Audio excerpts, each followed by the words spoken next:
So beware, you're being recorded. Baby's first Zoom meeting.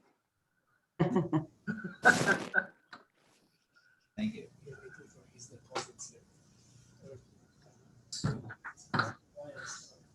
Okay.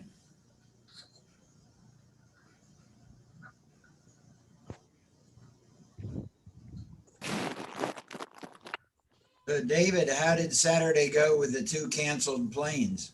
Well, it turns out that it was 3 people who were looking for someplace to stay, and last Susan had talked to him was about 4:15, 4:30, and they never came back. Okay. So, by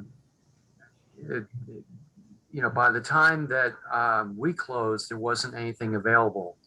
Although I got a text message later on from Bettina Lamp that they had a couple rooms open at the White Elephant, but that was about 6:30 and I hadn't heard anything more.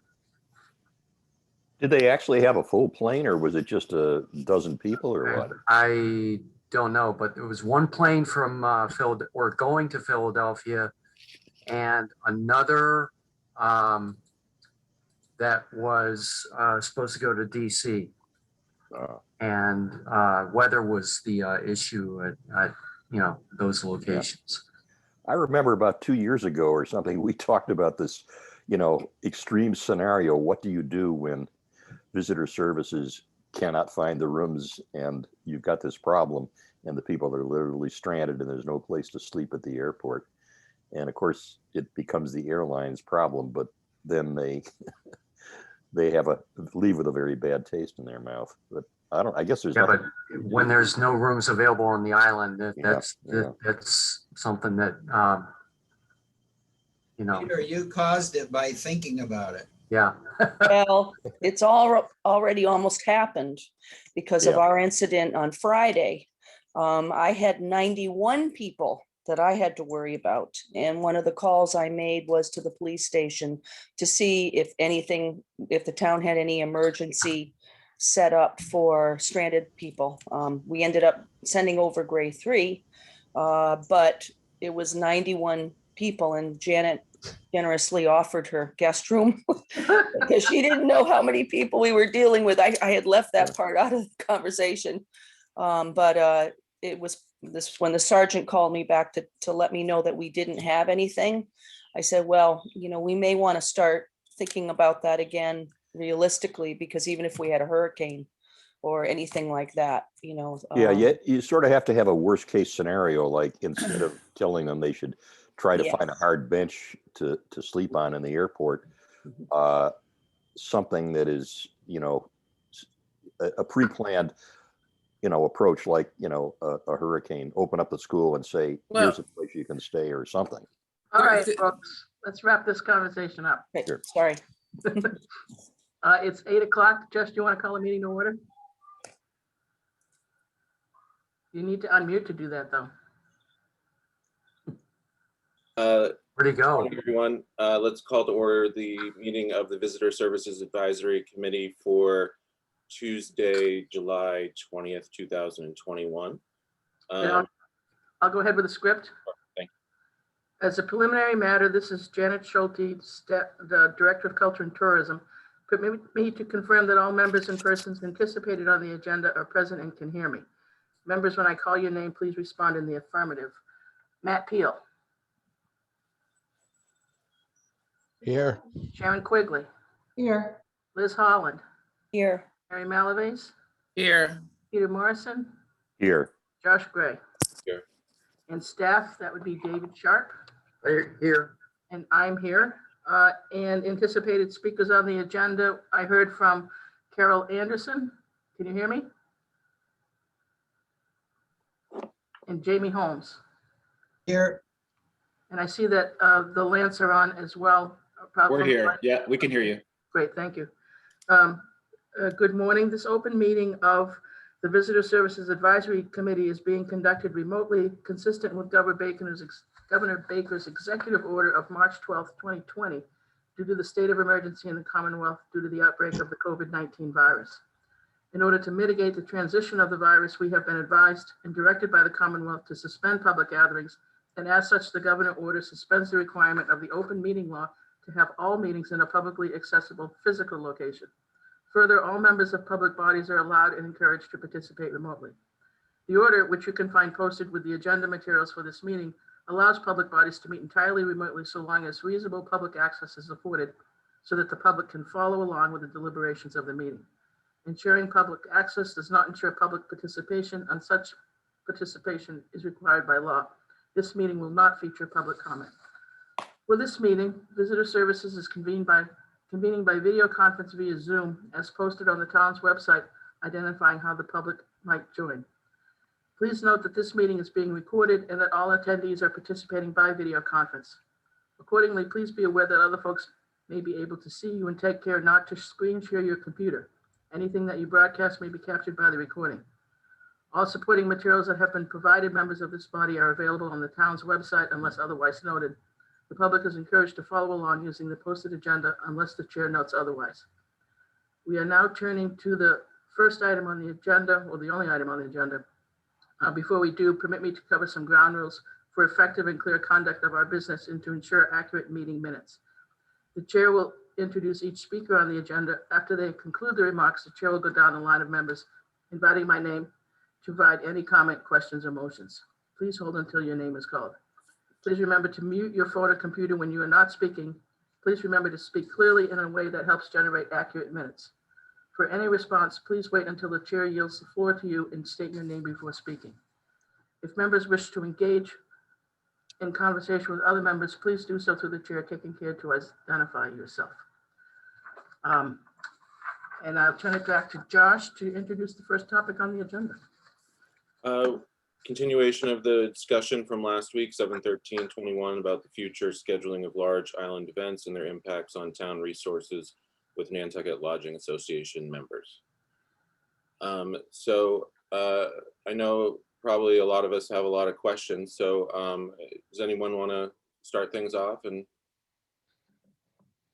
well, let me give a little context. Sure. Last week, we had a meeting with the town manager where she asked Visitor Services to provide advice to the select board, who will have an open public workshop on August 10th about the impact of large-scale events on town resources. And she's talking about things like the Main Street activities, the July 4th fireworks, triathlons, the Boston Pops, events that have grown very large in size that create a tax the resources of the town's human resources and physical resources as well. So we wanted to particularly get the perspective of the hospitality industry, the lodging industry, and that's why we invited you to this meeting here today. thank you. James? I can start. I'm the current chairman of the Lodging Association, and I've surveyed most of our members. And as you probably know, we're having the best year we've probably ever had, and you probably know, with the least amount of staff we've ever had, and we're dealing with it. So we do feel the pain of the town thinking that these big events are hard. But on the other hand, we don't feel that it's going to be as busy as we are this year forever, and that we don't want to make rash decisions based on the fact that it's really busy this year and say that it's going to be this busy forever. I had someone the other day say, if I could trade a car in for a cooker or a housekeeper, that'd be great. I'd trade away a car to get some more staff. So I don't think it's going to be that busy. We need that business. And one of the things we don't have is a convention visitors bureau. But when a town like Boston has a convention visitors bureau, they distribute out the business, and those events like Boston Pops and 4th of July and Fagawi, you know, they do have their negative impacts, but they certainly help us make a living, and they allow us to maximize our rates. And there are some businesses that are busier than others, and when the busier ones are full, the rest of them all benefit. So, you know, between weddings and, you know, when White Elephant has the wine festival, everybody benefits. And when White Elephant has the Jeffries Conference, the whole island fills up. So we would hate to limit these events because they're a tax on the island, and we want to be sensitive to that. And we know that all the people in, you know, government services and facilities work very hard, but we also know that from a lodging association, almost all of our people are working 6 days a week seasonally, some of them 7, and there's a lot of double shifts going on. So we're not as sensitive to feeling bad for people who may have to work a couple of double shifts. And I think the other thing is, I think if you were to share rates of pay, when our staff work a double shift, they make less than on overtime than the staff for the town make for their regular time. And that doesn't mean they're equal positions, but I know it's expensive to do that. The other thing is, we look at it as there's a whole year to plan. And, you know, you have Daffodil, you have planning for that. You have Fagawa, you have planning for that. You have all the festivals in the summer, you have planning. The 4th of July, the town has come up with different scenarios. We've been one of the first ones to want it all to be on the 4th of July, but when it hasn't been, we've still been supportive of it. And we like the fact that the Boston Pops makes August a huge month and brings in a lot of money for our nonprofits. And we know that the nonprofits help the island tremendously, and we would hate to limit their ability to earn money. Last year, we had almost no nonprofit dinners, those 200 people dinners at $1,000 a plate that give money to all of the services for the island. So I think that it's important that we remember that. And we don't want to be insensitive to the fact that it's hard.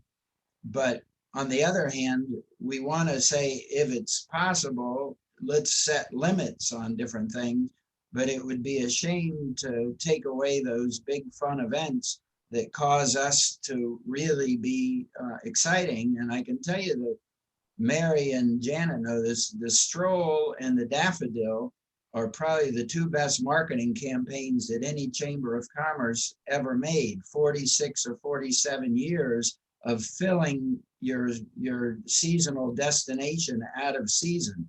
Everybody in New England is trying to copy those 2 things, because the busiest day of the year for my restaurant is Christmas Stroll. And it's the hardest because it's, you know, we don't have all the staff that we'd like to have. But I can tell you, it makes the month of December. And Daffodil makes the month of April. And if we try to put limits on these sort of events, it's going to make these seasonal businesses even less profitable. So that's just a quick overview. So we don't want to be insensitive to how hard it is for the police and the fire and the public works and the trash collection and everything else. But we do want to make certain that we don't, you know, limit the revenue potential for the future and not overreact to the fact that this year is sort of an unprecedented banner year. Maybe I would love for it to be this much demand on our business going forward, but I don't think it's going to continue. And you are going to have the economy changing from time to time. So thank you. Absolutely. Anyone have any questions for Jamie?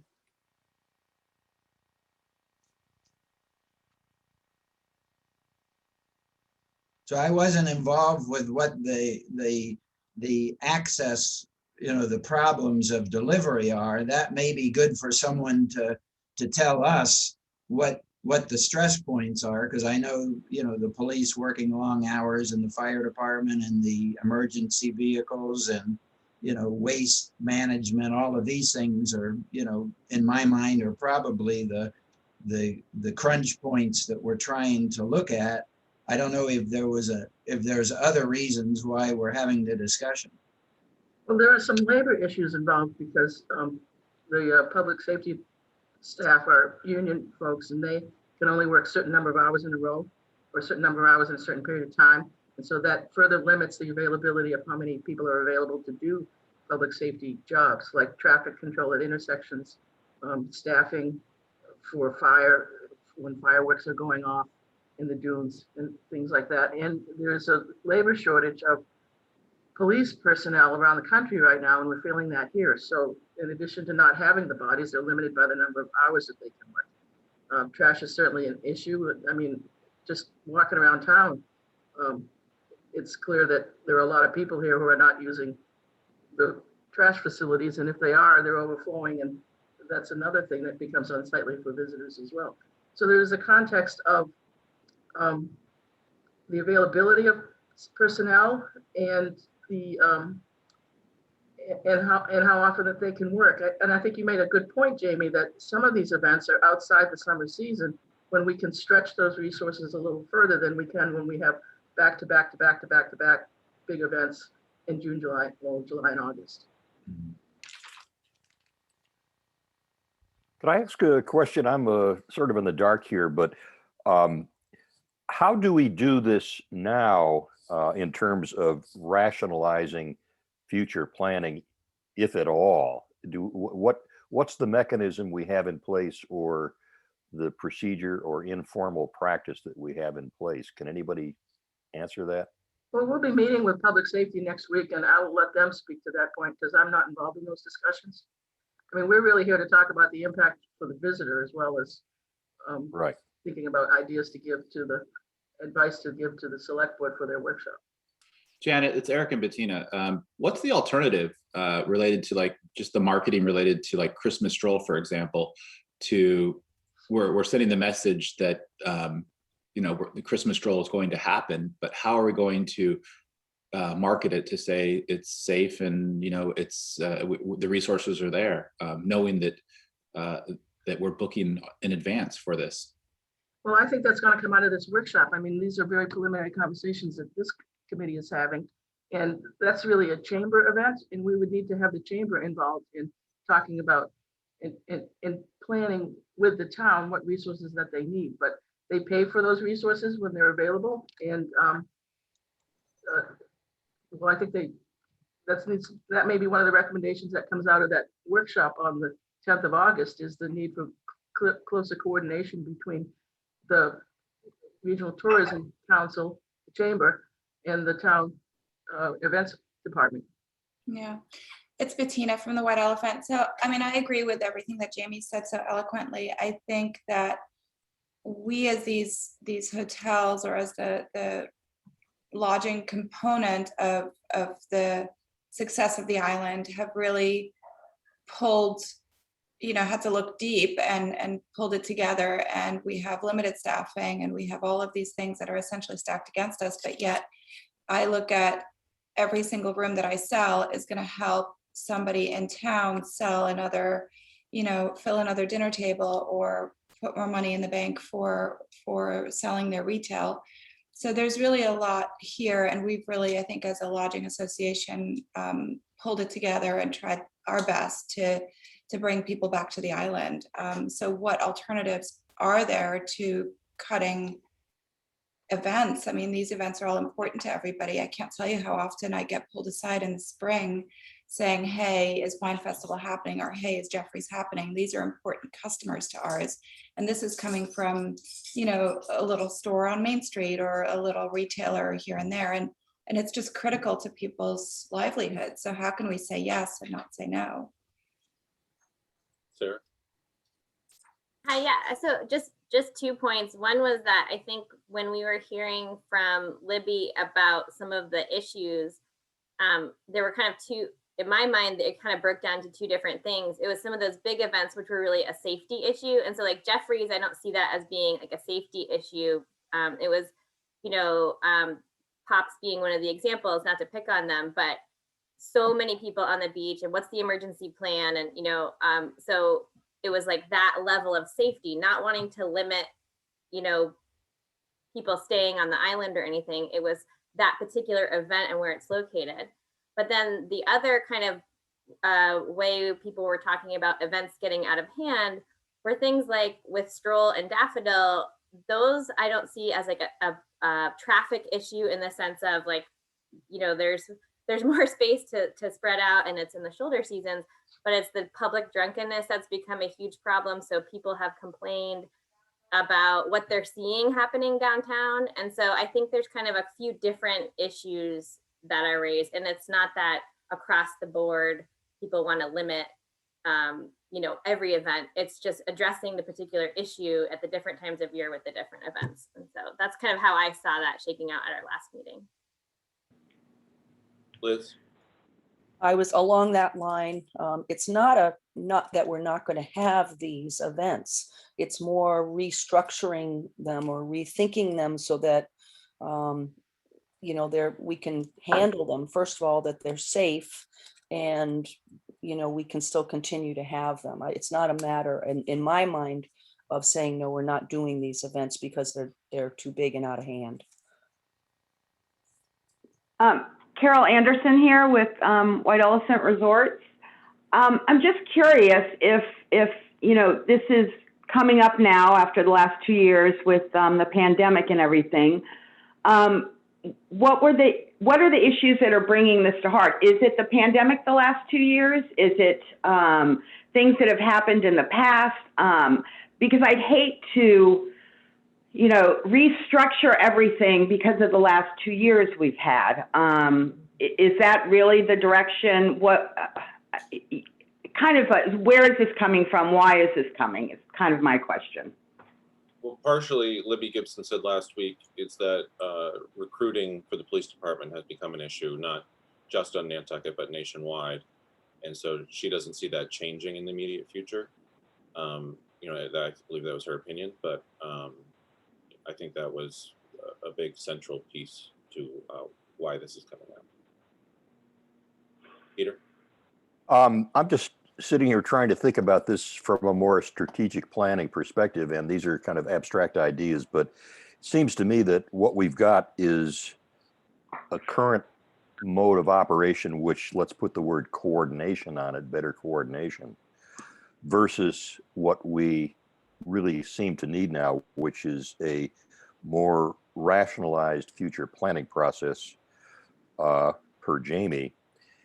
And we've also got a legacy problem, which is things that we have had, we know that we must continue to have, Stroll, Daffodil, Boston Pops, that need to be grandfathered in. So I'm thinking maybe the framework for talking about this is to say, we're at a point now because of a scarcity of a key resource, which is public safety, plus some other things, that we need to, in some sense, if not ration, at least rationalize the occurrence of events with the aim of kind of gently persuading some of them to be more in the off season when we can handle this.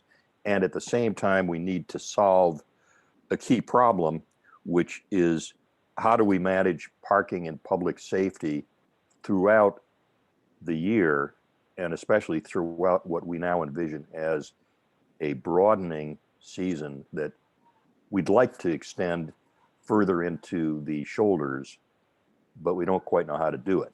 Now, I mean, that's just the framework for talking about it. I have no idea what the answers are, but it seems to me that what's really driving this is managing public safety, because without that, we're haphazardly bumping into things, making commitments a year in advance that we shouldn't have made without knowing whether we could handle it a year later.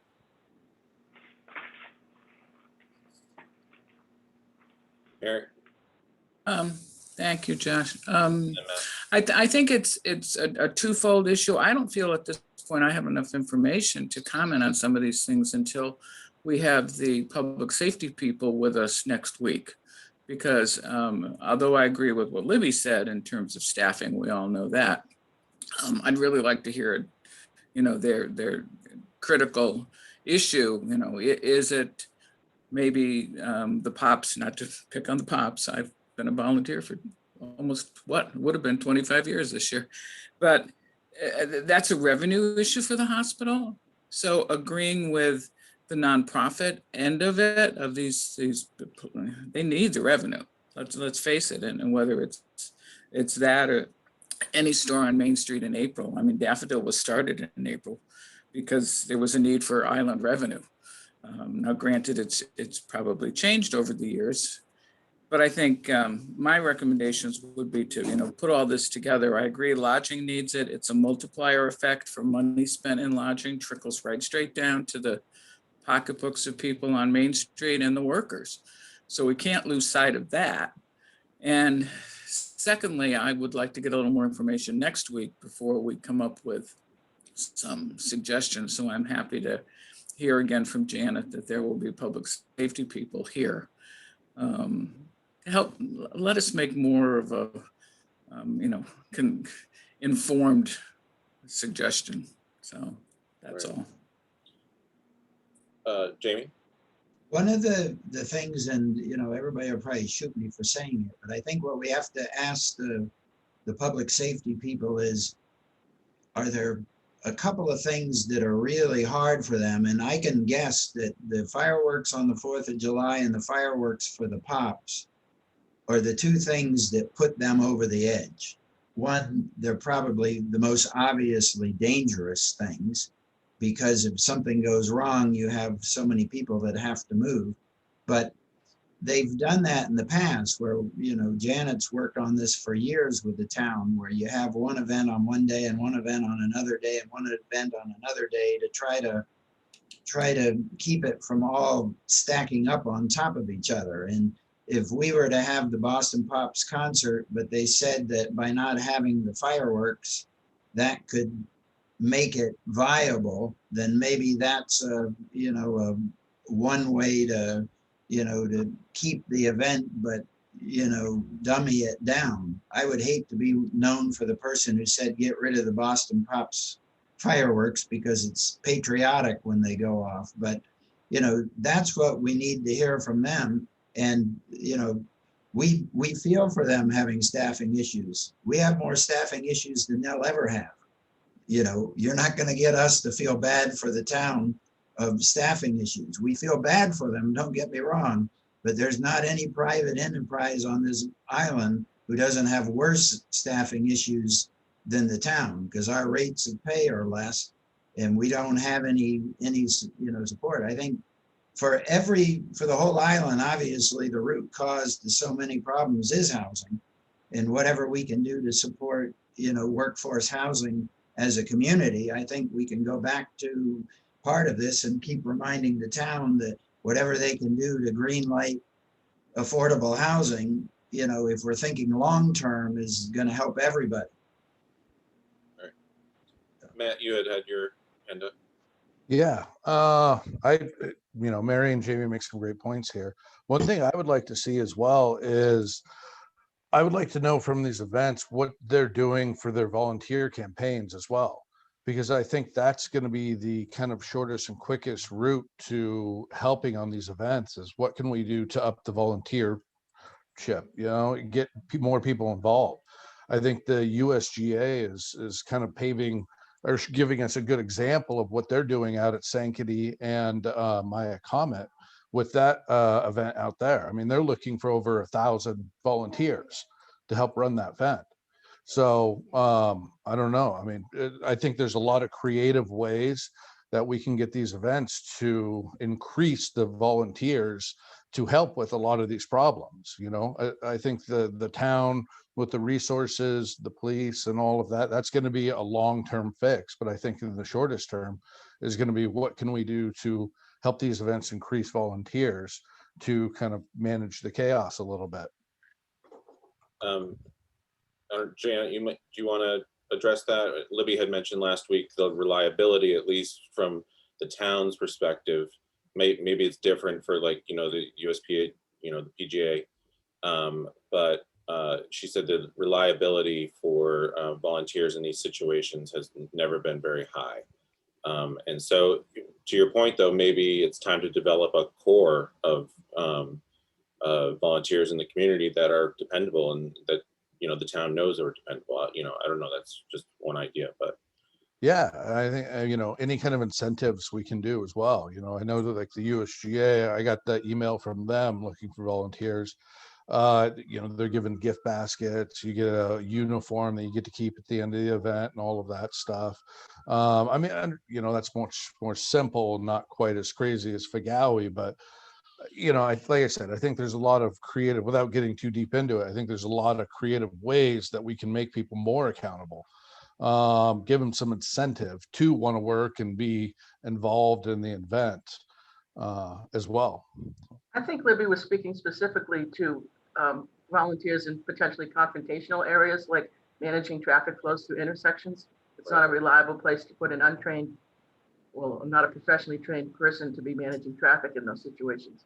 And when we were speaking last week as a committee, we talked about nonprofits that are hiring security personnel may be asked to amend their contracts to keep them for a couple hours after the event ends, when their security role would presumably end, to assist with that kind of traffic management, rather than having them head to the boats and take off. It's Eric and Bettina again from White Elephant Resorts. Is it something to be considered for like a supplemental third party to come in, like an event concert management company to come help assist with these events? Because it sounds like we have a really staffing issue and a messaging issue, but maybe there's, successful concerts take place and they have event management companies that deal with the volume of people professionally.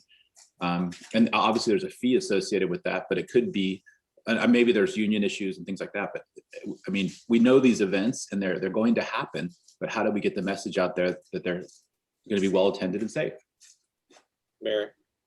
Just to bring you a little bit of history, the hospital does hire an event organization, a production company that obviously gets the logistics of, stage up and whatever. I know they have always brought in their own security as well to assist. And they have, local event planners that help. So I think from the scale of that organization, Matt's right, that they do have that in place, and they've had that in place for years. I know the other organizations that obviously I've volunteered on for years, have events committee, not the scale of, what, Zima Productions does for the Pops. But I know that huge event does have a production company. Yes. Thanks. I'm wondering, maybe we could tap into retired policemen. We may need to see if we can recruit people from off island, but I'm wondering if that might be a group that we could tap into, so that they have already some sort of organization unto themselves, that they would know what to do in certain situations. John?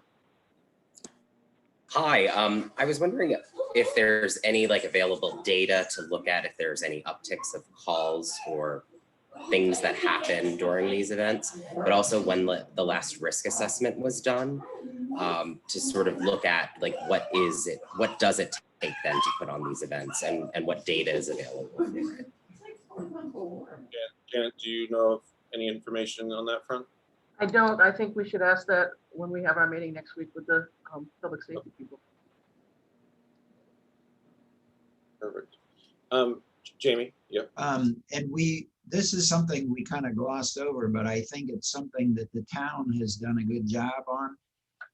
Because one of the critical points is all the partying at Nobodere Beach at 4th of July was putting pressure on the police department, and then having the events that aren't related to the partying on the 4th of July, we're taking the rest of the policemen downtown and the fireworks. And the town has made it a point, through the leadership of the chief, to try to tone down that vision that you should come here and overconsume young people on the beach at Nobodere Beach. And from what I can tell, they've dramatically reduced that impact. The trash issue with that too. And just like you were saying about Stroll, too much drinking in public, and maybe even wine festival, we can, while we're having these discussions, maybe we can also layer in, some public education and some sensibility, so that people don't think that they can just run around the island being drunk and having fun because we threw an event. You know, because you're having a wine festival doesn't mean you can walk down the street drunk, or because you're having stroll doesn't automatically give you a pass to have public drunkenness. Does it happen? Yes, but I think we can, as we're doing this planning, maybe we build in some more education and some more, some more leadership on all of our points to try to help people understand that they need to enjoy those events at a higher sophistication. Fagawi comes to mind as well. So this is a question to anyone. What is an event that's an alternative to the 4th of July look like in your perspective, or a more manageable version of what we do now? Like Jamie, you had mentioned maybe limiting the capacity of some events, things like that.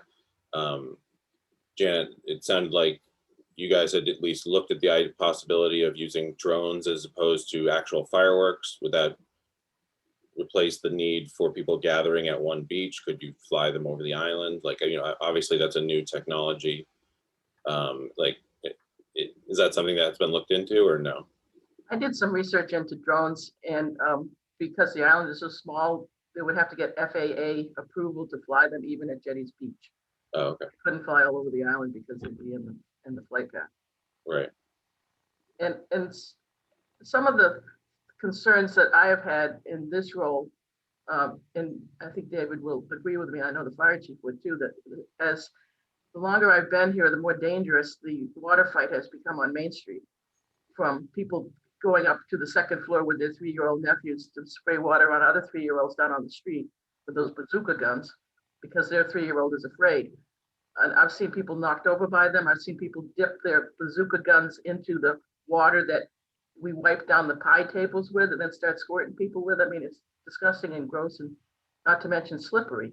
That we're gonna have to see some other version of the water fight if we see any version of the water fight as we move forward.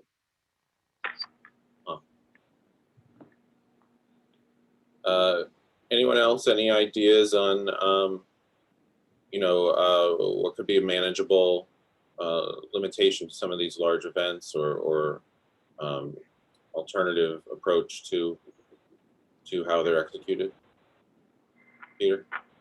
Well, one thing that comes to mind is, do we have anything that is the equivalent of a master calendar over which we have the equivalent of a dictator who says, this is the master calendar, and these are the slots that are left for you if you come in and say, I want to do something. I don't know if that authority exists anywhere, but it seems to me that's one of the starting points, along with, asking the police chief, how do we fit a master calendar, or how do we fit into a master calendar the means of managing parking and public safety for events that range from small to medium to large to very large. That's, to me, that's a big spreadsheet that we start with. And I don't know if that exists or not, if a few people do that informally, or if we never thought of it that way. Community Foundation maintains a calendar, but they certainly don't have the authority to say, yes, you can have your event on this day. They try to keep the nonprofits from scheduling their events on the same day. But there, as far as I know, there's no existing body that can say yay or nay, except maybe the licensing department when they back up on each other. Well, what I had in mind there was they could say, you can have your event on this day if you want, but you'll have to provide the public safety, and parking completely by yourself. There can be no diversion of the municipal services that we now have. I don't think that would be within the responsibility. That would be irresponsible of the town to designate that authority to someone else. Okay. Can I just add something? Because if you look at an application for a event permit, it's based on the size of the, I think, what is it, 200 or 250, Janet, that you have to do 250, yeah. And then that tells you how many police you need, porta potties, so that's all spelled out in that permitting. So, maybe we should just review that as well before next week. Matt? Yeah, I think that was a great point. Kind of looking the size of these events, seeing what the town can actually give to these events as far as coverage. But then after that, maybe saying if you guys want to be larger scale event, can you need to provide either some outside security or something like that, or you're capped at this level because that's the support that the town can give you. Anything larger than that, I feel like they should be responsible for providing appropriate outside security. You know, when I worked with large events in Seattle, there was a couple different companies that provided, you know, private security, and, you know, doormen, people working lines, all that different kind of stuff. And so they're out there. Boston has them as Right. far as getting them over and things like that. You know, if, depending on how big they want this event, then I think that whoever's running the event may have to be responsible for that. And I believe, I think Mary could speak to this better than me, but the security company, that's the case with the Pops, so they have a private security company. I believe that's correct. They've had their own security for the venue. I don't know what their Right. job description is, but there has been one. But yeah, I think they're the ones that work at Gillette. So to your point, Matt, yeah, it's one of the bigger ones. But yeah, I mean, as far as they go, that could mean just, as somebody's already said, you know, extending their contract so they're working later into the evening, and you know, people, you know, crowd control continues after the event's over rather than just people dispersing. I want to go back to your point about spreading an event over a couple of days, and we did that with the 4th of July this year. We had planned to have several events on the 3rd, but the weather made us have our concerts on. We had the puppet show one day and concerts at Children's Beach, some of them morning and some in the evening, on another day. And there could certainly be some of the traditional activities on Main Street that would happen, maybe not on Main Street, but somewhere else, that would allow people to have that sort of old-fashioned 4th of July experience. But we're going to need to really rethink what that looks like. I don't see, as we come out of the pandemic, people putting their faces into pies next to each other or chomping watermelon and spitting seeds at each other in the future like we used to do.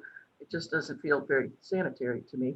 But there are some of those other games that we have had in the past that might be replicated in another setting and maybe spread over a 4th of July weekend instead of all in one day, so there could be a series of events that happen over time. And Jamie? We, from the Lodging Association, we always disagreed with that, but accepted it. And we would rather have it spread out than not. So even though we were always outspoken about, wouldn't it be great to make the 4th, we always appreciated the fact that there was a plan, and Janet was involved from the chamber and from the town in 2 different, and I would much rather have something on the 3rd and the 4th and the 5th than to stop having events just because it's too much pressure. So I agree, Janet. And just like I said, if there's a few things that are really hard or unsafe, look at those critical areas, and maybe we have to tone back on some of those. Liz? And thinking about maybe spreading things out, you know, the Pops is the largest event as far as I know. And we were talking last week about the size of it and how to handle it and safety and everything. And, you know, we could maybe come up with something else, like split it so that maybe not for 2 days, but maybe have an earlier, because the stage is up, you know, I think Jetties, they have to be, they're not open from like Friday to the middle of Sunday.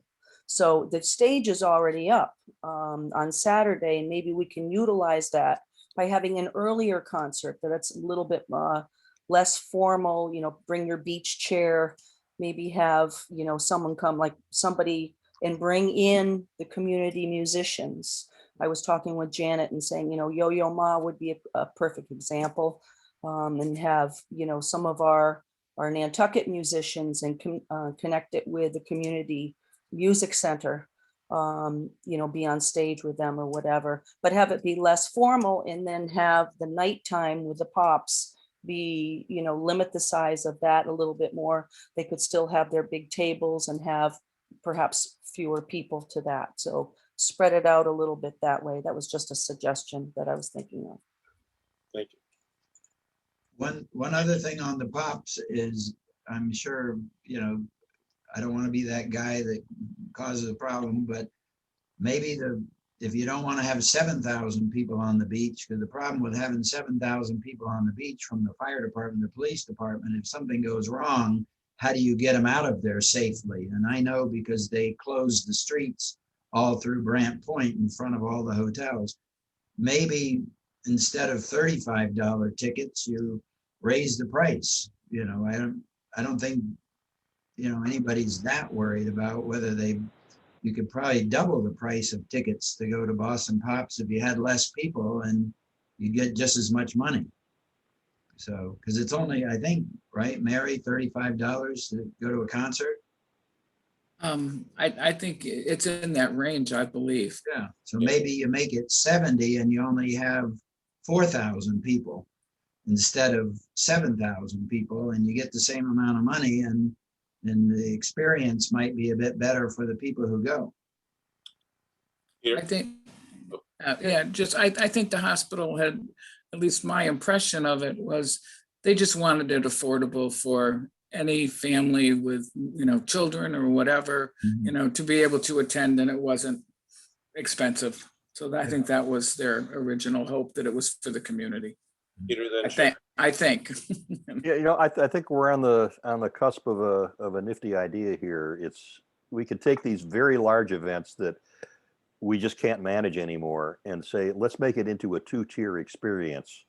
The donor class and the masses, and spread them out over time, because we may have possibly here 2 very different audiences.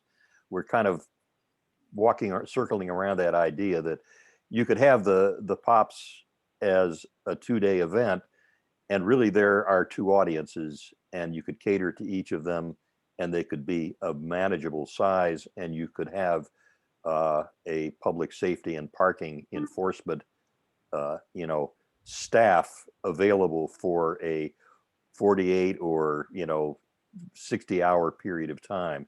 That's a model that might work.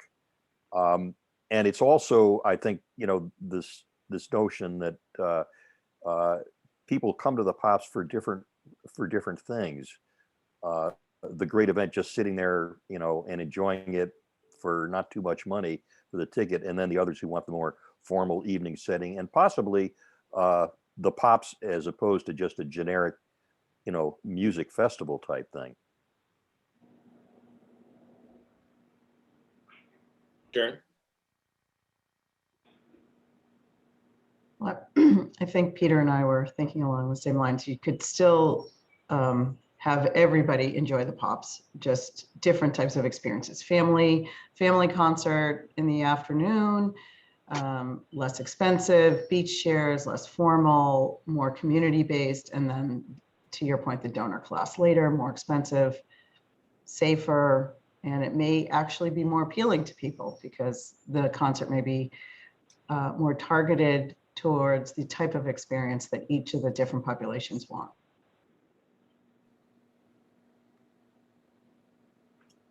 Anyone else?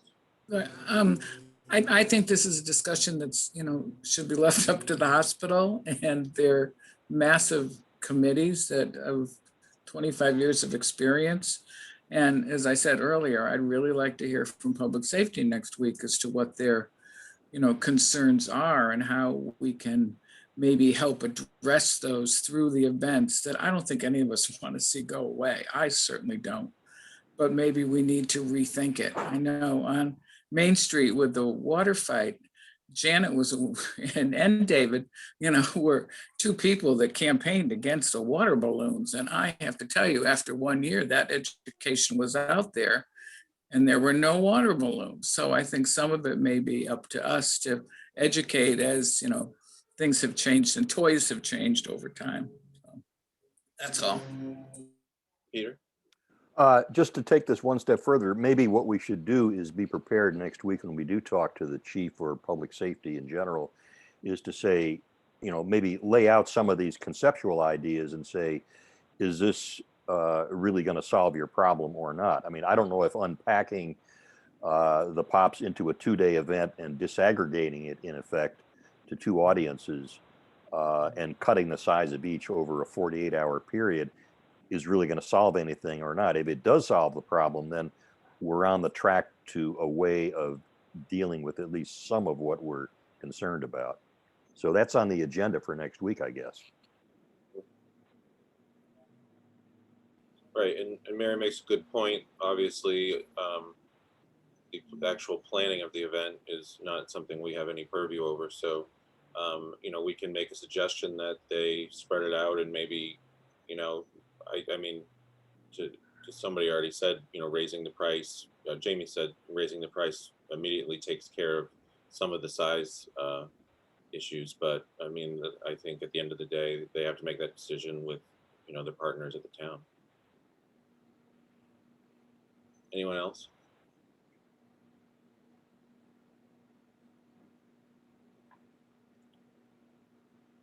Janet, should we adjourn at this point, and or Yeah, I'll go ahead and get the events permit application thing and send it around to the committee so you can see what people are dealing with when they're planning events prior to our meeting next week, or certainly by the end of this week, so that we can all have a look at that. But yeah, I think we've heard from the Lodging Association, and we've got a few more notes. all right, great. Thank you all for. Yeah, thank you for inviting us. We Yeah. appreciate being able to input. All Yes, right, thank you. all right. Motion to adjourn. Second. Second. All right. Thank you all. Bye, everyone. Aye.